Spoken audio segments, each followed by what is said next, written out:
We've got a problem. Or maybe we don't.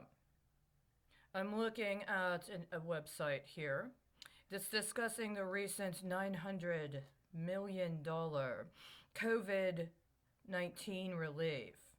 And in the appropriations for health and human services, this is what it says on this website for the National Conference of State Legislatures.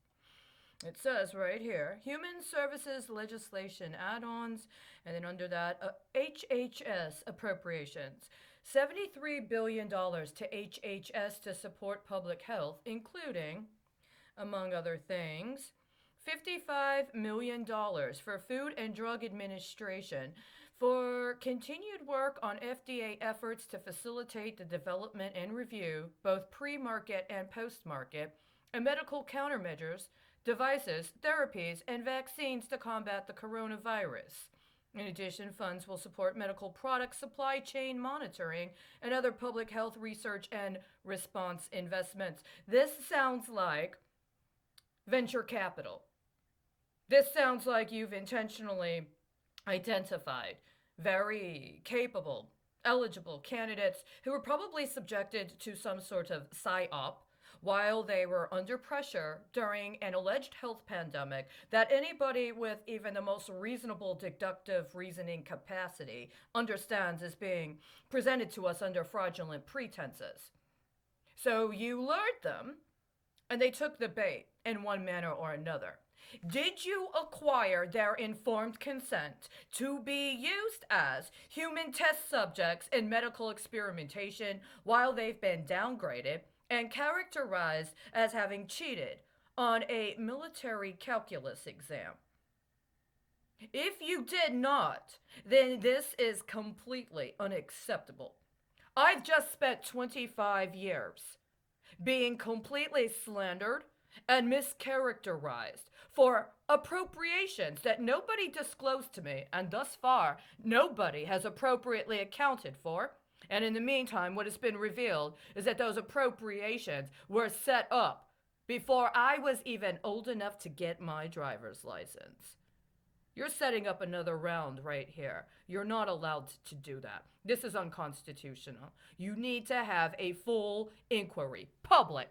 This is not one of those do not disclose, and you are not going to extort them into being some sort of 10% foreign military assistance while you force people in this country who are political dissidents because they refuse to willingly engage in constitutional violations in order to try to extort other people, in order to cover up for defaults on credit and loans that other people did not qualify for. You're not going to be able to do that. You spent the last 25 years doing that. You defaulted. Presumably, we have a healthcare pandemic that you provided very poorly for. You had 25 years to do that job. You didn't do it. You're not going to get another $55 million worth of human capital that you've exploited and tried to psyop the rest of the country into accepting.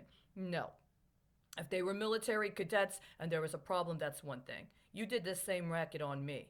Now you're going to have to be held to account for it. You're not going to get attractive, young, virile examples to replace what you failed to address for the last 25 years. And in the meantime, you have to deal with the fact that twice now, appropriations for the health and human services were defrauded because you allowed for directed energy weapons testing and political retaliation to be mischaracterized as medical treatment, and that was billed appropriately.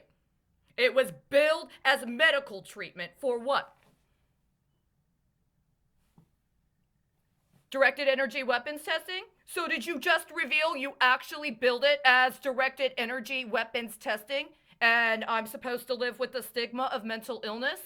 Is that why you want me to be trying on dresses today instead of getting fitted for an appropriate respirator for what is actually what I'm qualified to do? I see. Who was allowed to get credit and access to billing records that you apparently in the last 2 years did recapitulate? So you're saying that those that medical data you will not let me access was actually recharacterized as being a result of being subjected to directed energy weapons testing, and somebody else gets to claim that while I'm supposed to what? Do you intend for me to go to the thrift store and buy a nice dress with some material that then what? Am I supposed to play the derivative game and see if I can identify the place of origin in the tag? Do you want me to lobby on behalf of sweatshop workers' rights again? No, that's not what's happening. This is completely unconstitutional. If the president agreed to sign that bill, I consider that to be an impeachable offense.